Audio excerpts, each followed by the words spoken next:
નમસ્તે વિદ્યાર્થી મિત્રો, ધોરણ 12 વિષય રસાયણ વિજ્ઞાન પ્રકરણ નંબર 3 વિદ્યુત રસાયણ ઇલેક્ટ્રોકેમિસ્ટ્રી. આજે આપણે ટોપિક નંબર 3.2.1 વિદ્યુત ધ્રુવ પોટેન્શિયલનું માપન કરવાનું છે. વિદ્યુત ધ્રુવ પોટેન્શિયલ કોને કહેવાય? વિદ્યુત ધ્રુવ અને એ જેના દ્રાવણના સંપર્કમાં છે એની વચ્ચે એક પ્રકારનો પોટેન્શિયલ ઉદ્ભવે છે તેને વિદ્યુત ધ્રુવ પોટેન્શિયલ અથવા અર્ધકોષનો પોટેન્શિયલ કહેવાય. હવે કોઈ પણ એક અર્ધકોષનો પોટેન્શિયલ વ્યક્તિગત અર્ધકોષનો પોટેન્શિયલ માપી શકાતો નથી. કોઈ એક વ્યક્તિગત અર્ધકોષનો પોટેન્શિયલ માપી શકાતો નથી. પરંતુ જો કોઈ એક અર્ધકોષનો પોટેન્શિયલ ફિક્સ કરી દેવામાં આવે તો તેના સંદર્ભમાં અન્ય અર્ધકોષનો પોટેન્શિયલ સરળતાથી માપી શકાય. કોઈ અર્ધકોષનો પોટેન્શિયલ જો ફિક્સ કરી દેવામાં આવે તો એના સંદર્ભમાં અન્ય અર્ધકોષનો પોટેન્શિયલ માપી શકાય. તો દરેક ધાતુના અર્ધકોષના પોટેન્શિયલ હાઇડ્રોજનના સંદર્ભમાં માપવામાં આવે છે અને હાઇડ્રોજનનો અર્ધકોષનો પોટેન્શિયલ 0.0 વોલ્ટ સ્વીકારેલો છે. એના સંદર્ભમાં અન્ય અર્ધકોષના પોટેન્શિયલ માપવામાં આવે છે. હાઇડ્રોજનના સંદર્ભમાં પોટેન્શિયલ માપવામાં આવતા હોવાને કારણે હાઇડ્રોજનને પ્રમાણિત અથવા સંદર્ભ ધ્રુવ તરીકે ઓળખવામાં આવે. શું કહેવાય? સંદર્ભ ધ્રુવ તરીકે ઓળખવામાં આવે. હાઇડ્રોજનનો અર્ધકોષનો પોટેન્શિયલ 0.0 વોલ્ટ છે એ પ્રમાણિત સ્થિતિમાં માપવામાં આવે. પ્રમાણિત સ્થિતિ એટલે જો વાયુ પ્રણાલી હોય તો દબાણ 1 બાર H+ હોય તો એની સાંદ્રતા 1 મોલર એટલે કે મોલ પર લિટર અને તાપમાન 298 કેલ્વિન એટલે કે પ્રમાણિત સ્થિતિમાં જેનો પોટેન્શિયલ માપવામાં આવે તેને પ્રમાણિત કોષ પોટેન્શિયલ કહેવાય અથવા અર્ધકોષ પોટેન્શિયલ કહેવાય. તો પ્રમાણિત હાઇડ્રોજન વિદ્યુત ધ્રુવ, પ્રમાણિત એટલે સ્ટાન્ડર્ડ હાઇડ્રોજન વિદ્યુત ધ્રુવ એટલે ઇલેક્ટ્રોડ, વિદ્યુત ધ્રુવ એટલે ઇલેક્ટ્રોડની રચના સમજાવો. પ્રમાણિત હાઇડ્રોજન વિદ્યુત ધ્રુવની રચના સમજવાની છે. પ્રમાણિત એટલે સ્ટાન્ડર્ડ હાઇડ્રોજન વિદ્યુત ધ્રુવ એટલે ઇલેક્ટ્રોડ, શોર્ટમાં કહેવાય SHE, સ્ટાન્ડર્ડ હાઇડ્રોજન ઇલેક્ટ્રોડ. પ્રમાણિત હાઇડ્રોજન વિદ્યુત ધ્રુવ એનો પોટેન્શિયલ 0 સ્વીકારવામાં આવ્યો છે. વ્યક્તિગત અર્ધકોષનો પોટેન્શિયલ માપી શકાય નહીં. એક દાખલા તરીકે કોપર અર્ધકોષને Cuની ધાતુ Cuની પટ્ટીને CuSO4 ના દ્રાવણમાં ડુબાડવામાં આવે તો એક અર્ધકોષનો પોટેન્શિયલ માપી શકાતો નથી. પરંતુ જો આપણે કોઈ એક અર્ધકોષનો પોટેન્શિયલ પસંદ કરી લઈએ તો તેના સંદર્ભમાં આપણે બીજા અર્ધકોષનો પોટેન્શિયલ નક્કી કરી શકીએ છીએ. એકનો તમારે ફિક્સ કરી દેવાનો છે તો એના સંદર્ભમાં અન્ય અર્ધકોષનો પોટેન્શિયલ નક્કી કરી શકાય. એને આધારે તમે કહી શકો કે અન્ય અર્ધકોષ છે ઓક્સિડેશન પ્રક્રિયા અનુભવશે કે રિડક્શન પ્રક્રિયા. તો આ હાઇડ્રોજન અર્ધકોષ છે એના વિદ્યુત ધ્રુવની રચના સમજાવવાની છે. એક પાત્ર છે, પાત્રની અંદર અહીં દ્રાવણ લીધેલું છે. તમે ઝીંકનો સળિયો હોય તો વાહક તરીકે કોનું દ્રાવણ લેતા હતા? ZnSO4. કોપરનો સળિયો હોય તો કોપરનો. અહીંયા તમે H2 દાખલ કર્યા છે તો દ્રાવણની અંદર H+ હોવા જોઈએ અને H+ ક્યાંથી આવે? કોઈ એસિડમાંથી. એટલે એસિડમાંથી કોઈ H+ આવશે. તમે HCl નું દ્રાવણ જો 1 મોલર પ્રબળ વિદ્યુત વિભાજ્ય છે તો અંદર H+ અને Cl- હશે. જો તમે H2SO4 નું દ્રાવણ લે તો પણ H+ આવશે. એટલે એસિડ નું દ્રાવણ લેવાનું છે એમાંથી તમને H+ મળશે અને એની સાંદ્રતા 1 મોલર છે. એની સાંદ્રતા શું છે? 1 મોલર છે. હાઇડ્રોજન વાયુના પરપોટા છે જો ઉત્પન્ન થતો હોય તો બે શક્યતા છે કે H2 છે એનું રૂપાંતર H+ માં થશે અથવા તો H+ નું રૂપાંતર H2 માં થશે. બે શક્યતા છે. હવે અહીંયા આ વચ્ચેનો તાર છે ને કોપરનો તાર છે. શેનો છે? કોપર. એની આજુબાજુ છે એ મર્ક્યુરી ભરેલી છે. શું છે? મર્ક્યુરી ભરેલી છે. એ વાહક છે. અને અહીંયા છે એ પ્લેટિનમના પતરા પર એટલે કે પ્લેટિનમનું એક પાતળું વરખ છે. તેના પર ચડાવેલ સૂક્ષ્મ રીતે વિભાજિત પ્લેટિનમ છે. એક તો પ્લેટિનમનું પાતળું વરખ છે અને એની ઉપર પ્લેટિનમ ધાતુનો ઢોળ ચડાવેલો છે. પ્લેટિનમની પટ્ટી છે, પ્લેટિનમના પતરા પર એટલે કે પ્લેટિનમની પટ્ટી પર ચડાવેલ સૂક્ષ્મ રીતે વિભાજિત પ્લેટિનમ એટલે કે પ્લેટિનમનો ભૂકો ચડાવેલો છે, પાતળું વરખ ચડાવેલું, પ્લેટિનમની પટ્ટી ઉપર જ પ્લેટિનમનો ભૂકો ચડાવેલો છે. તો એની રચના પ્રમાણિત હાઇડ્રોજન વિદ્યુતધ્રુવ ને પ્લેટિનમ બ્લેકનું પડ ચડાવેલ પ્લેટિનમ પટ્ટી વિદ્યુતધ્રુવ તરીકે પ્લેટિનમની પટ્ટી વર્તે છે. પ્લેટિનમનું પાતળું વરખ છે, એની ઉપર સૂક્ષ્મ વિભાજિત પ્લેટિનમ ચડાવેલો છે જે વિદ્યુતધ્રુવ તરીકે વર્તે છે.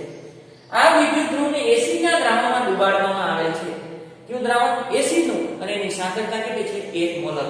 આગળ શુદ્ધ H2 વાયુને તેમાંથી પસાર કરવામાં આવે. આ શુદ્ધ H2 વાયુને તેમાંથી પસાર કરવામાં આવે એની રચના છે.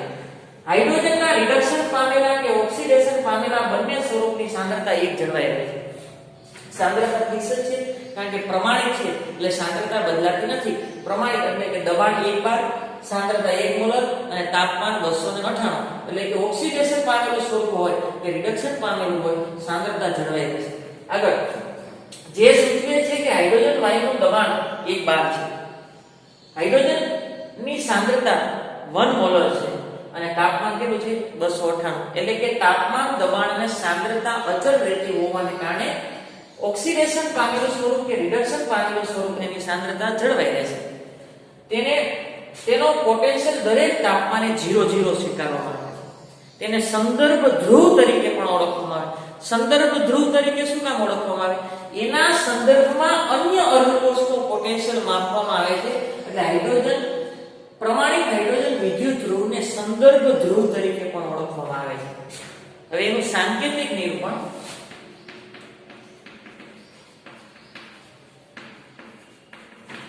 વિદ્યુતધ્રુવ તરીકે તમે પ્લેટિનમનો ઉપયોગ કર્યો છે તો પેલા પ્લેટિનમ કેથોડ તરીકેની વાત છે. અવસ્થા સોલિડ, પછી ઉભો લીધો, પછી એની અંદર તમે અહીંયા લખ્યું હતું ધાતુ, પછી શું લખ્યું હતું? ધાતુનું આણ્વીય સૂત્ર. તો ધાતુનું આણ્વીય વાયુનું આણ્વીય સૂત્ર, વાયુનું તરીકે કોણ પસાર કર્યો છે? H2 વાયુ. H2 વાયુ, અવસ્થા ગેસ અને દબાણ 1 બાર. આગળ પછી દ્રાવણની અંદર જે સાંદ્રતા હોય, સક્રિય આયનની સાંદ્રતા, સક્રિય આયન કોણ છે? H+, એની સાંદ્રતા દ્રાવણ અવસ્થા છે aqueous અને એની સાંદ્રતા છે 1 મોલર. aqueous અને એની સાંદ્રતા છે 1 મોલર.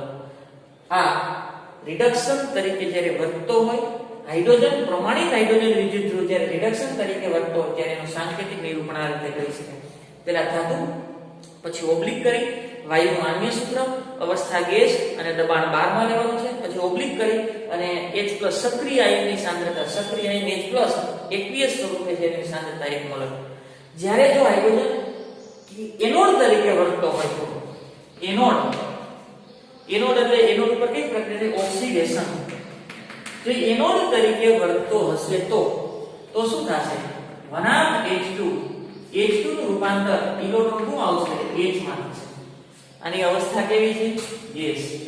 આની અવસ્થા aqueous, એને ઇલેક્ટ્રોન ગુમાવ્યો છે પણ એને ત્યારે સાંદ્રતા કેટલી થાય? 1 મોલર. સાંદ્રતા કેટલી થશે? 1 મોલર.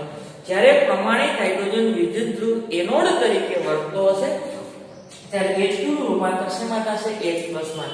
H2 છે એ ઇલેક્ટ્રોન ગુમાવશે તો કેમાં રૂપાંતર થશે? H+ માં. પરંતુ જો પ્રમાણિત હાઇડ્રોજન વિદ્યુતધ્રુવ એક કેથોડ તરીકે વર્તશે તો કેથોડ ઉપર કઈ પ્રક્રિયા થાય? રિડક્શન. કેથોડ તરીકે વર્તશે તો કેથોડ ઉપર કઈ પ્રક્રિયા થાય? રિડક્શન. તો આ H+ છે એ ઇલેક્ટ્રોન સ્વીકારી અને H2 માં રૂપાંતર થશે. આ H+ છે ઇલેક્ટ્રોન સ્વીકારી આ H2 ના બબલ છે. ઈ H2 ના બબલ ક્યારે બને? આ H+ ઇલેક્ટ્રોન સ્વીકારે તો. આ H+ છે એની અવસ્થા aqueous છે, એની સાંદ્રતા 1 મોલર છે. જો એ ઇલેક્ટ્રોન સ્વીકારી લે તો એનું રૂપાંતર શેમાં થાય? H2 બનાવે. અવસ્થા ગેસ અને દબાણ 1 બાર. અવસ્થા ગેસ અને દબાણ 1 બાર. જો પ્રમાણિત હાઇડ્રોજન વિદ્યુતધ્રુવ કેથોડ તરીકે વર્તતો હશે તો H+ અહીંથી ઇલેક્ટ્રોન સ્વીકારશે. H+ ઇલેક્ટ્રોન સ્વીકારે એનું રૂપાંતર H2 માં થાય. તો H2 ના બબલ છે. શેના બબલ છે? H2 ના. પ્રમાણિત હાઇડ્રોજન વિદ્યુતધ્રુવ જો એનોડ તરીકે વર્તતો હોય તો H2 નું રૂપાંતર H+ અને ઇલેક્ટ્રોન, અને જો કેથોડ તરીકે વર્તતો હશે તો H+ ઇલેક્ટ્રોન સ્વીકારે તો તો વનાંક H2 માં રૂપાંતર થાય. આ ધ્યાન રાખજો. દરેક તાપમાને એનો પોટેન્શિયલ પ્રમાણિત હાઇડ્રોજનનો પ્રમાણિત પોટેન્શિયલ કેટલો સ્વીકારવાનો 0 એના સંદર્ભમાં અન્ય અર્ધકોષનો પોટેન્શિયલ માપવામાં આવે એટલે એને સંદર્ભ ધ્રુવ તરીકે પણ ઓળખવામાં આવે છે અને એનું સાંકેતિક નિરૂપણ ધાતુ વાયુનું આણ્વિક સૂત્ર અને સક્રિય આયનનું સૂત્ર દ્વારા લખી શકાય. પછી એવી રીતે તમારે જમણી બાજુ એટલે કે આ એનોડ બાજુનું લખ્યું, કેથોડ બાજુનું જમણી બાજુનું પણ તમે એવી રીતે લખી શકો. પ્રમાણિત હાઇડ્રોજન વિદ્યુત ધ્રુવની કાર્યપ્રણાલી. પ્રમાણિત હાઇડ્રોજન વિદ્યુત ધ્રુવની કાર્યપ્રણાલી. જો પ્રમાણિત હાઇડ્રોજન વિદ્યુત ધ્રુવને બીજા અર્ધકોષ સાથે જોડવામાં આવે ત્યારે પણ પ્રમાણિત હાઇડ્રોજન વિદ્યુત ધ્રુવને જો એનોડ તરીકે લેવામાં આવે, એનોડ તરીકે લેવો હોય અને એની સાથે બીજા અન્ય અર્ધકોષને જોડવાનો છે. પ્રમાણિત હાઇડ્રોજન વિદ્યુત ધ્રુવને જો એનોડ તરીકે તમારે લેવો હોય તો હંમેશા એનોડને ડાબી બાજુ રાખવો પડે. કઈ બાજુ રાખવો પડે? ડાબી બાજુ. પ્રમાણિત હાઇડ્રોજન વિદ્યુત ધ્રુવ અર્ધકોષ એને ડાબી બાજુ રાખ્યો તો એનોડ તરીકે વર્તશે અને અન્ય બીજો અર્ધકોષ ક્યાં તરીકે વર્તશે? કેથોડ તરીકે. કેથોડને હંમેશા જમણી બાજુ, પ્રમાણિત હાઇડ્રોજન વિદ્યુત ધ્રુવને ડાબી બાજુ. અને એનોડ તરીકે લીધો છે હંમેશા ડાબી બાજુ રાખવો પડે. તાપમાન 298 કેલ્વિન એનોડ તરીકે છે સ્ટાન્ડર્ડ હાઇડ્રોજન ઇલેક્ટ્રોડ અને બીજા અર્ધકોષ કેથોડ તરીકે લઈએ તો રચાતો કોષ આ પ્રમાણે હોય. આ પ્રમાણિત અર્ધકોષ અને એને કેથોડ એટલે કે કોપર અને CuSO4 ના દ્રાવણમાં ડુબાડેલ છે. 1 મોલર સાંદ્રતા છે. હાઇડ્રોજન છે, હાઇડ્રોજન વાયુ છે અને એની સાંદ્રતા છે H+ અને વિદ્યુત ધ્રુવ તરીકે પ્લેટિનમ વિદ્યુત ધ્રુવ છે, નિષ્ક્રિય વિદ્યુત ધ્રુવ અને એને ક્ષાર સેતુ દ્વારા જોડેલો છે. હવે અહીં EMF નું મૂલ્ય બીજા અર્ધકોષના સંદર્ભમાં રિડક્શન પોટેન્શિયલ નું મૂલ્ય બતાવે. આગળ આ કોષ માટે આપણે હવે E સેલ નું મૂલ્ય ગણ્યું. E સેલ બરાબર હવે તાપમાન 298 છે, સાંદ્રતા 1 મોલ છે, વાયુનું દબાણ 1 બાર છે એટલે પ્રમાણિત છે. પ્રમાણિત ને 0 E0 સેલ કહેવાય અથવા તો અત્યારે NCERT પ્રમાણે 0 લખી અને આ રીતે કરવાનું છે એટલે કે પ્રમાણિત. બરોબર? 0 કરી માથે લીધો એટલે પ્રમાણિત ગણવામાં આવે. કઈ રીતે નક્કી કરી શકાય? E0 right minus E0 left. ડાબી બાજુનો અર્ધકોષ નો રિડક્શન પોટેન્શિયલ અને જમણી બાજુના રિડક્શન રાઈટ સાઈડ, જમણી બાજુના રિડક્શન અર્ધ પોટેન્શિયલ અને ડાબી બાજુનો રિડક્શન અર્ધ પોટેન્શિયલ રાઈટ અને લેફ્ટ. તો આ રીતે લખી શકાય. રિડક્શન આ બાજુ કોણ છે? કેથોડ. કેથોડ નો reduction potential minus E0 reduction potential પણ કોનો? લેફ્ટ ડાબી બાજુનો એટલે એનોડ. આગળ કેથોડ તરીકે શું લીધું છે? Cu.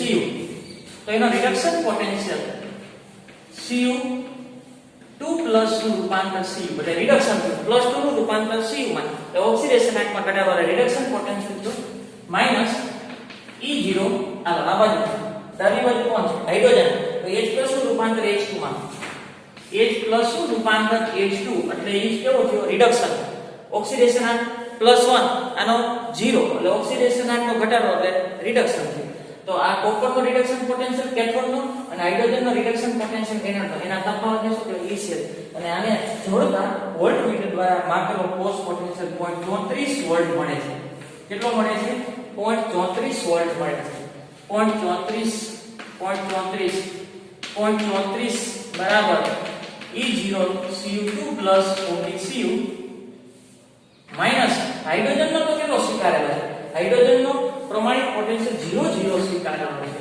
તો આ આપણને મળ્યો E0 Cu2 પ્લસ Cu કેટલો મળ્યો? 0.34 વોલ્ટ. એટલા વોલ્ટ મળ્યા.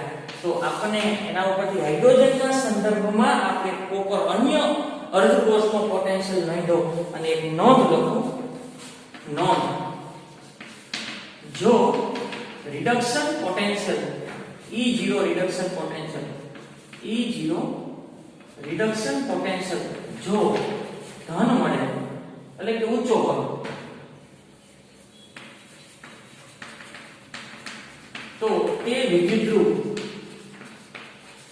તો તે વિદ્યુતધ્રુવ કેથોડ તરીકે વર્તે.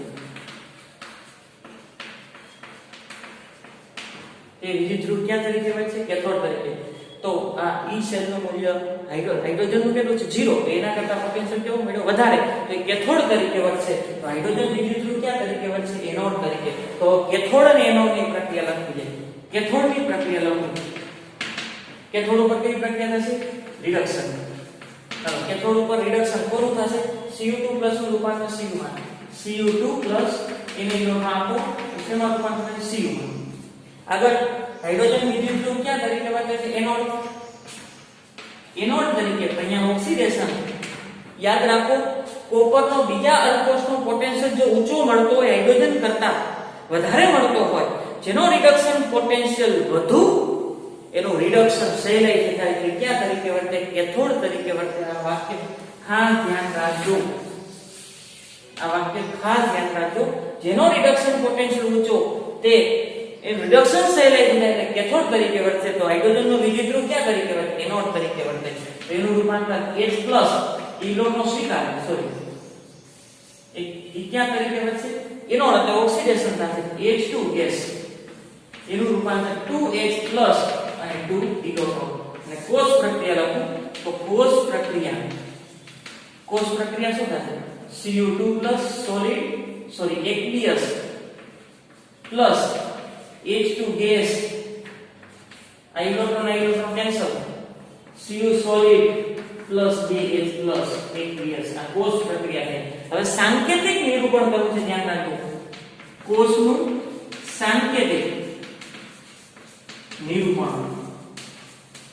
કોષનું સાંકેતિક નિરૂપણ કરવું છે તો કોષનું સાંકેતિક નિરૂપણ કરવું હોય તો આ બાજુ ડાબી બાજુ હંમેશા એનોડને રાખવા પ્લસ ડાબી બાજુ હંમેશા એનોડને રાખવા. તો એનોડને કઈ રીતે? પ્લેટિનમ વિદ્યુતધ્રુવ છે.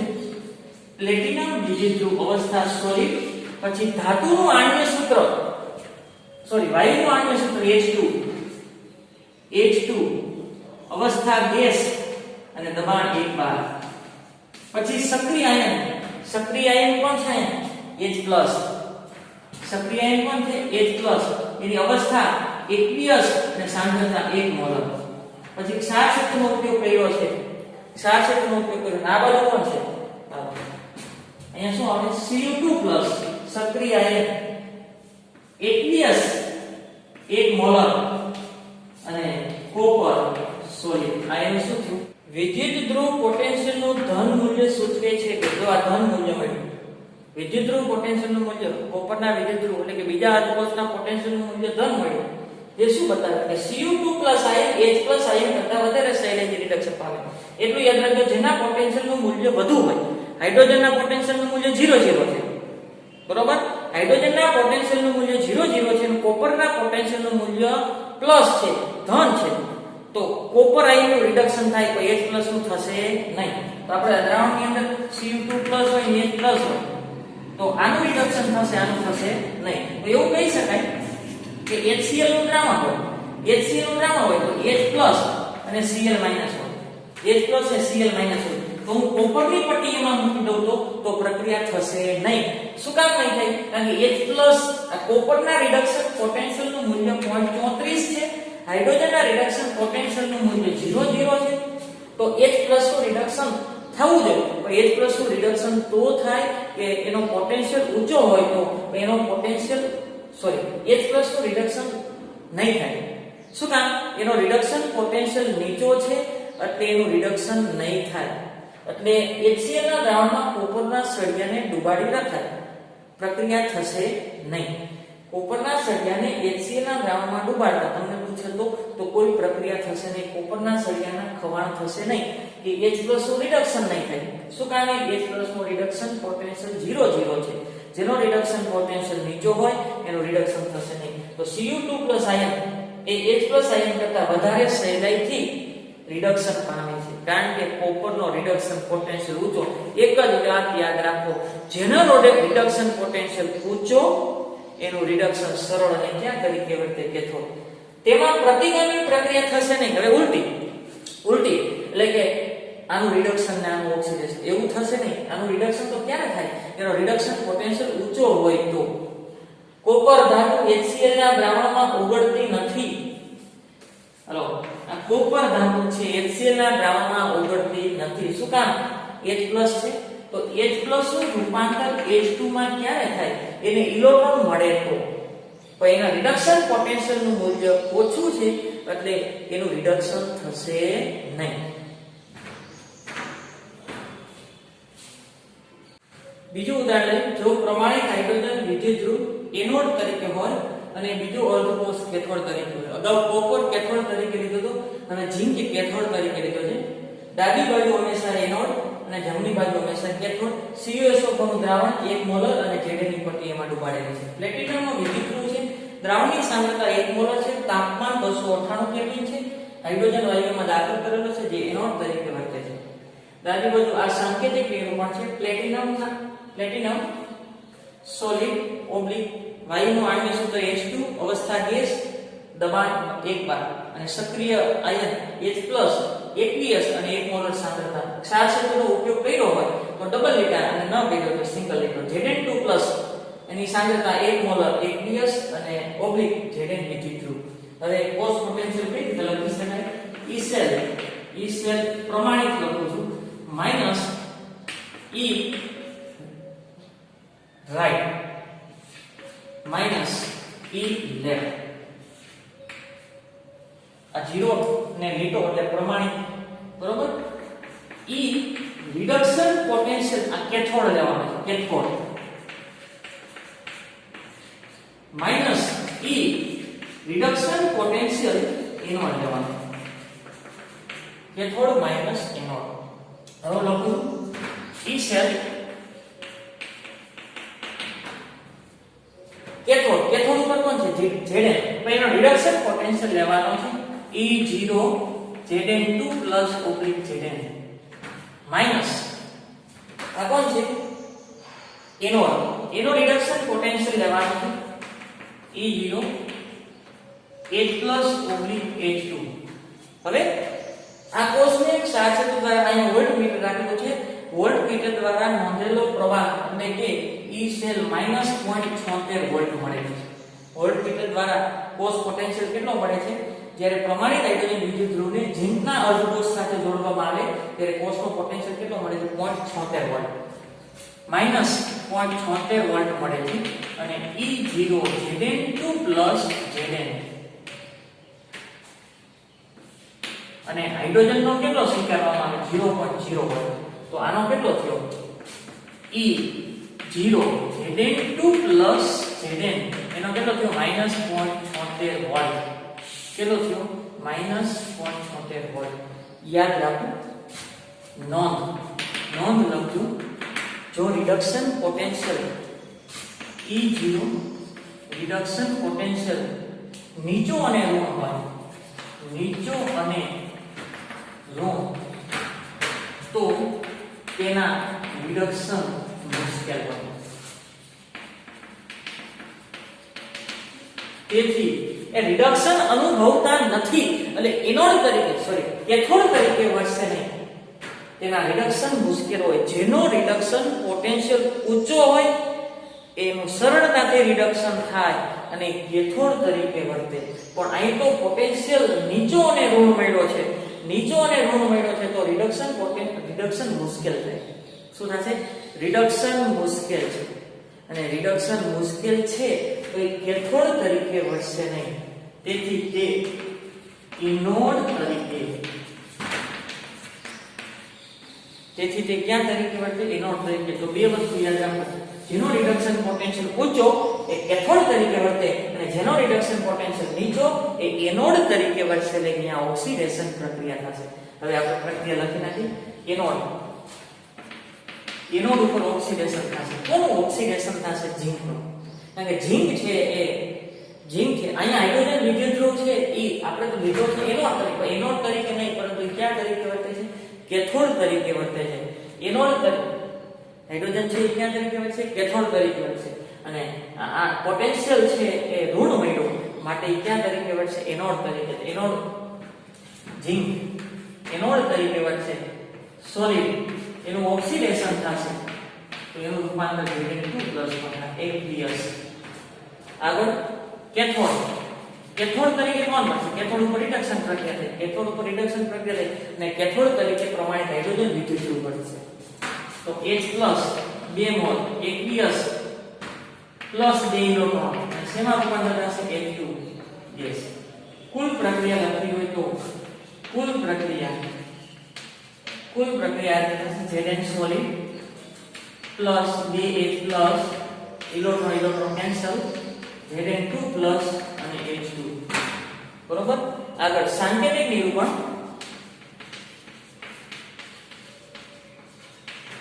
સાંકેતિક નિરૂપણ કરવું છે તો પેલા ડાબી બાજુ લખો એનોડ.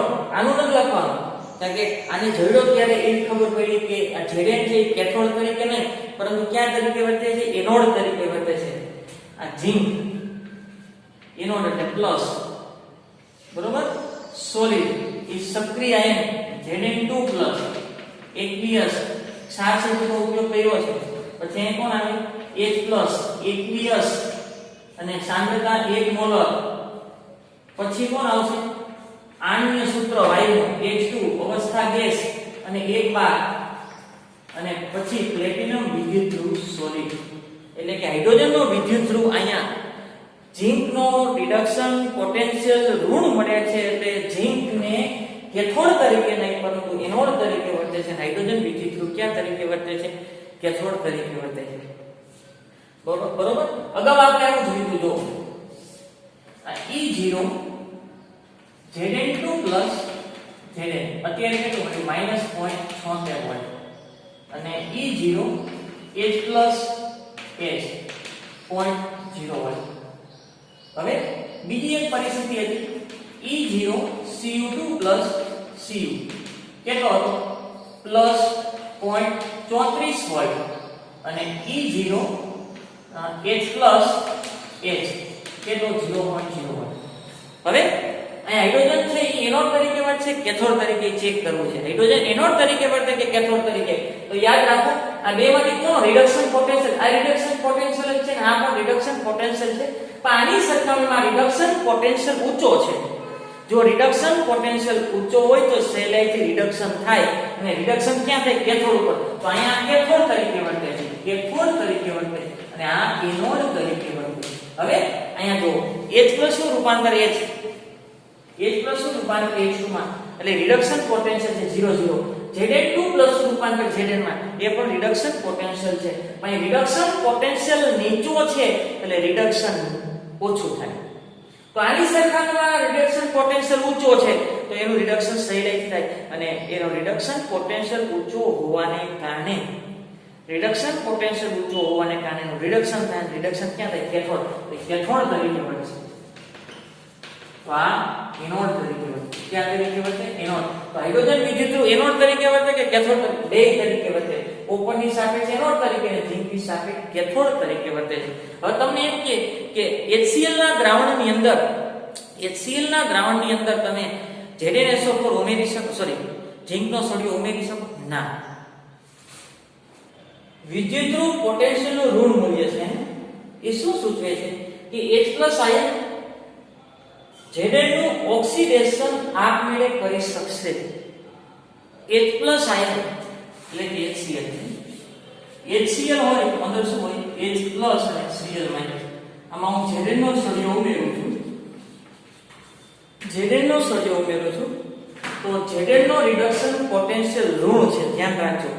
એટલે એનું રિડક્શન મુશ્કેલ હોય. હાઇડ્રોજનનો રિડક્શન પોટેન્શિયલ 0 છે એટલે એના કરતા હાઇડ્રોજનનો રિડક્શન પોટેન્શિયલ ઊંચો છે. ધ્યાન રાખજો હાઇડ્રોજનનો રિડક્શન પોટેન્શિયલ ઊંચો છે ને એટલે એનું રિડક્શન થાય. આ H+ ઇલેક્ટ્રોન સ્વીકારે તો H2 થાય. પછી H+ આવે ક્યારે? આ એનું ઓક્સિડેશન થાય. ઝિંકનું શું થશે? ઓક્સિડેશન Zn2 અને 2 ઇલેક્ટ્રોન આ સળિયો ઓગળશે. તો તમને એમ પૂછે કે ઝિંકના વિદ્યુત ધ્રુવને HCl ના દ્રાવણમાં રાખી શકાય અથવા HCl ને ઝિંકના પાત્રમાં ભરી શકાય? ના. HCl ને ઝિંકના પાત્રમાં ભરી શકાય? ન ભરી શકાય. શું કારણે? ઝિંકનો રિડક્શન પોટેન્શિયલ નીચો છે, ઋણ છે એટલે એનું રિડક્શન મુશ્કેલ છે અને જેનું રિડક્શન મુશ્કેલ હોય ને એનું ઓક્સિડેશન સરળ હોય એટલે ઝીંક ધાતુનું ઓક્સિડેશન થઈ જશે અને H+ નું રિડક્શન થઈ જશે. H+ નું રિડક્શન શું કામ થાય? એનો રિડક્શન પોટેન્શિયલ ઊંચો છે. ફરીથી યાદ રાખો, આ બંનેમાંથી હાઇડ્રોજનનો રિડક્શન પોટેન્શિયલ ઊંચો છે. હાઇડ્રોજનનો પોટેન્શિયલ ઊંચો છે એટલે એનું રિડક્શન થશે. ઇલેક્ટ્રોન મેળવી આમાં ઇલેક્ટ્રોન આવ્યો ક્યાંથી? તો સામેવાળો વિદ્યુતધ્રુવ ઓક્સિડેશન અનુભવશે. તો આ HCl ને ઝીંકના પાત્રમાં રાખી શકાય નહીં કારણ કે ઝીંકના પાત્રનું શું થઈ જાય? ખવાણ. કારણ કે H+ નો રિડક્શન પોટેન્શિયલ 0 છે અને ઝીંકનો રિડક્શન પોટેન્શિયલ માઈનસ છે. તો આનો 0 છે એટલે વધારે છે એટલે રિડક્શન પામે. તો આનો રિડક્શન પોટેન્શિયલ માઈનસ છે, ઓછો છે. રિડક્શન મુશ્કેલ હોય તો સરળ શું હોય? ઓક્સિડેશન. તો આ લીધો H+ આયન એ ઝીંકનું ઓક્સિડેશન કરે છે. H+ આયન એ ઝીંકનું શું કરી નાખે? ઓક્સિડેશન. અથવા તો એવું કહી શકાય ઝીંક H+ આયનનું રિડક્શન કરે. આ ઝીંક H+ આયનનું શું કરે છે? રિડક્શન. આથી Zn ધાતુ HCl ના દ્રાવણમાં ઓગળશે. એટલે કોઈ દિવસ ઘણી વખત પ્રશ્ન પૂછશે કે ઝીંકના પાત્રમાં HCl ને ભરી શકાય? ના, ભરી શકાતું નથી.